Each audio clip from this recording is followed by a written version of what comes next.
Oh my god. Yeah, about that. So Also, I genuinely just change the video source. I The just one like drop down arrow. burn myself down because the baby's got Yay! Okay. If you're in the room, unfortunately, you will be getting developed at this point. So feel free to leave now if you don't want to be developed. So welcome to my, thank you for coming, WHIP seminar, WHIP sounds, which with me, I have spoken WHIP, but it's not my preferred style of speaking. So I'm just giving the seminar because I've spoken through it a lot and I think they're very similar and I can do general responsive. I can give that advice, I think, maybe. So these are the things I'm going to cover.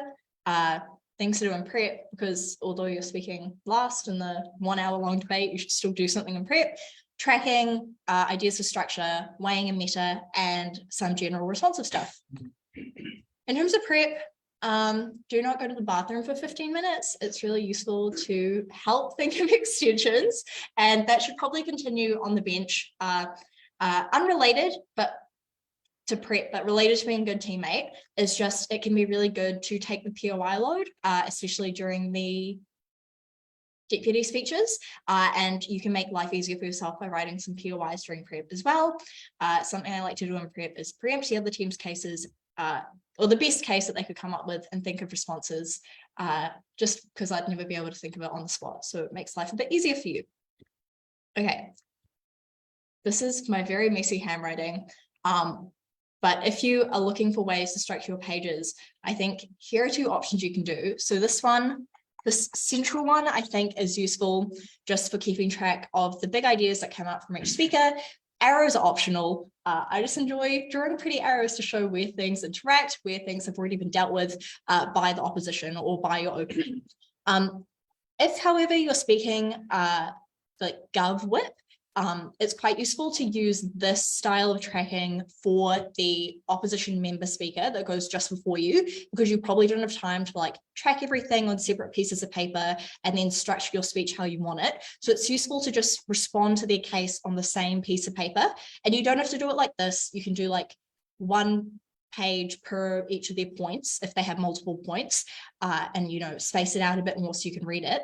But I just like to write what they've written using their language, so I can repeat it concisely and the judge knows what I'm talking about, and then point and draw an arrow and write my responses there, and that you can just read straight off the page. So yeah, I don't even know if you can read this, but that says DPM and that's DLO, not Duo, but yeah. Okay. In terms of structure, you could go issue by issue, which I did try at Women's when I was still confused about how BP worked. And I think that went really, really badly. So I think the best thing to do at WHIP is to just deal with each of the other teams one by one. But that doesn't mean you should allocate all your time equally. It really depends on the debate. If maybe you can just come first, in which case you probably should prioritize responding to the best points, but also being thorough and making sure you do show why you beat every other team. If you definitely can't beat the top team, then it's not worth spending 5 minutes trying to. Instead, you should probably just quietly brush over the fact that the material is really good. Don't be a dick about it. Being genuine is probably a nice way for the judge to see that you're not an asshole debater and you're debating in good faith, but spend most of your time trying to beat those other teams. And similar, if you think you're going to get a donut, don't try to beat the top team. Just spend your time trying to beat the team that's probably coming worst or is the easiest to beat, and that way you're at least going to get a point out of that round. So yeah, that's how you should allocate your time and how much time you spend responding to each particular team. Also related to structure, I think, is clarity, because WHIP structure, if your points are just firstly I'm going to deal with opening gov, then I'm going to deal with closing gov, then I'm going to deal with opening opposition, that just sounds a bit lazy, and you can get structure points or sound really organized through the turns of phrase you use, through certain stylistic techniques. So first one of those is just being really clear about what you're responding to. Be brief and try use the exact language that the other team uses to frame their points. That way the judge can quite clearly recognize what you're responding to. Second thing is to number your responses. you should probably have multiple responses for good points, and just numbering them makes it seem like you have a lot of material. And then thirdly, just pausing a lot makes you seem very considered and easy to follow and like you've thought this through. Part 4 of 5 things to go over in my presentation is weighing and meta. So winning BP is just about showing that your contribution is true, but also that it's the most important. And this is the only way you can really beat your opening team, which is why it's really important that you do it. But it's just something that like everyone forgets to do, or maybe your member's just out of time and then they don't do any of the weighing at the end of their point, and then your case is just missing all the impacting. So I think at WIP, that is something very valuable you should always try and do. If you have an extension, it's good to say why that extension is really important in the context of the debate. But also, it can be useful to just explicitly say why another team's contribution isn't important. And that's if you're trying to like just beat one team to get above, like to get the third, or you're trying to beat just 2 teams to get the second. Explicitly like punching down can be very, very helpful. So in terms of reasons why your material might be better, might be more important. First thing is just because it helps an important group, and you can just do this on a utilitarian basis by saying like, oh, we help the most people. This is a really big impact. It changes your life a whole much. And that can be quite persuasive, especially if you walk through it on like a storytelling narrative level where you like present a picture for the judge of exactly what good you do people in their lives. But an alternative is if you have a principled framework that gives the judge a reason to care about that particular point. So your principle might be like, we should do this even if it disadvantages other people because it undoes a wrong that was done in the past to this particular marginalized group. Or we should care most about helping the most vulnerable people because we have a duty to them. Or, you know, whatever the debate is about, that's where a principled framework can be really useful. Second thing is, this is kind of cheating weighing, but you can kind of just say your extension is most likely to be true. Like if other people haven't really proved their points to sufficiency, it's not sure what's going to happen. It was kind of like a deadlock about whether people react in one way or another. You can just say, look, we've shown you a clear outcome that is definitely going to accrue compared to all the kind of vague extensions where there's a lot of uncertainty from the other teams. That's why you should give us the first. In terms of your opening, specific things you can say, like weighing your points against your opening. Firstly, maybe your opening missed a vital link in their case, and without you, they wouldn't have been able to prove it, like you proved an essential thing. So I'm not really sure how judges make decisions about whether or not they should give that to you over the opening, and that. Yeah. Yeah, if you make it sound like you contributed way more to the point, their point would have fallen apart without you. I think the judge is more likely to credit you for that over your opening. And also your responsive contributions still count. And I think it's worthwhile to still weigh them. So like if you point out that your opening completely missed responding to this very good point from the opening opposition, and you were the reason that that point got defeated and it was a gov bench win, pointing that out explicitly can be helpful because judges can miss things or not think things through or forget that responsive contributions are real, like some judges in the circuit. Okay. Also useful meta things to point out. This was the only one I could think of, but I'm sure there are more. If the other closing team has knifed their opening and you think it's knife, but maybe it's not obvious, you can just point that out and show that they can't be credited for that, and that the judge should, you know, probably have to think harder about that. Because in some debates, if nobody brings it up, the judge might just assume that there's no issue there and think that clearly something wasn't a knife when it actually was. So being clear, flagging those things when they occur, and then doing the work to say, hey, that means that that team can't be credited for that because that knife's the opening. That can be really useful. Okay, and then final part of the presentation, the really, really big part that's going to take the rest of the seminar is just general stuff about responding. So within your points, you can also prioritize. So sometimes that says points. But just think of like little points, like little claims.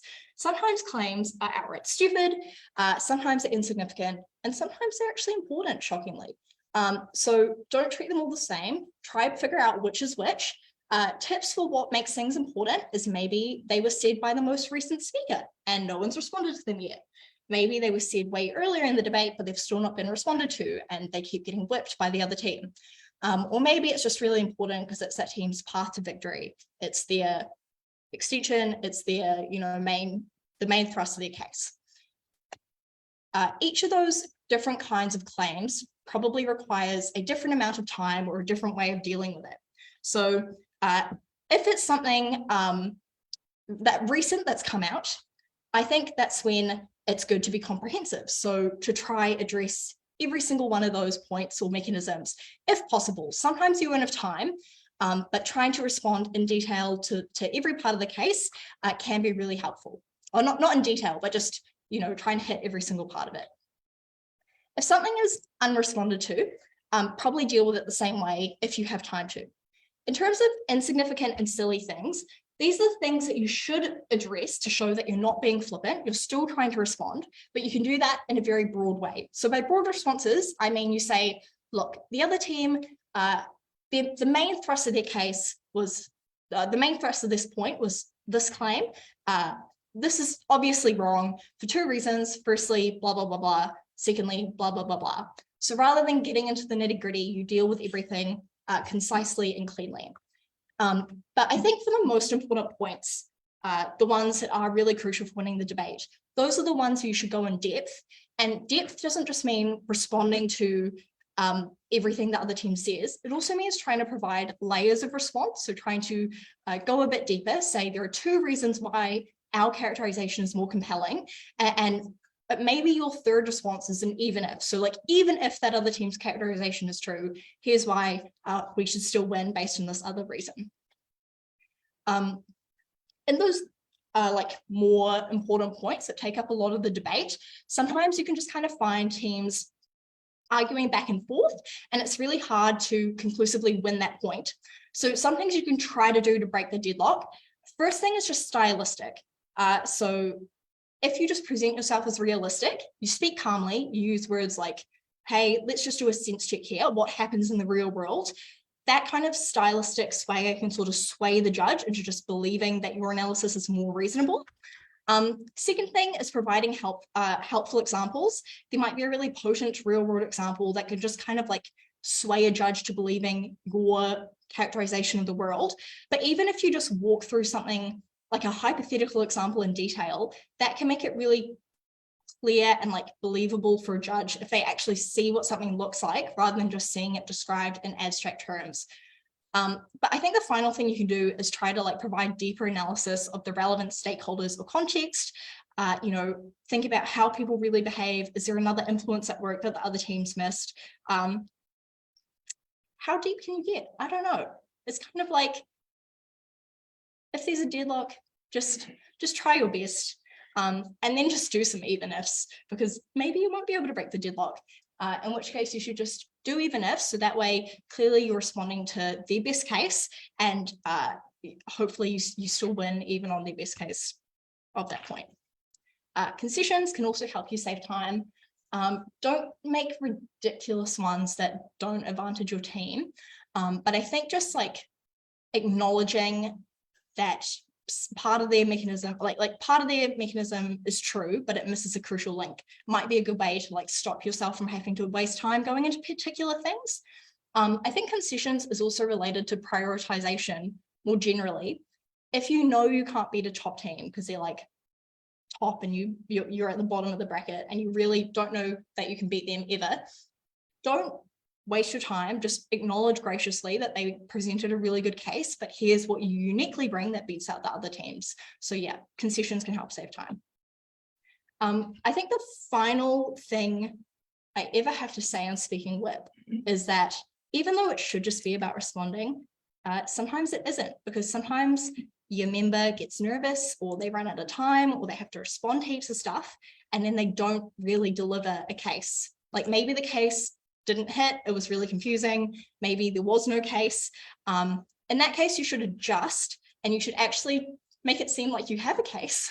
And obviously whips can't bring out new material, so try and make it sound like your partner brought the material out, or try frame it as responsiveness, and that way you can kind of bring back your extension.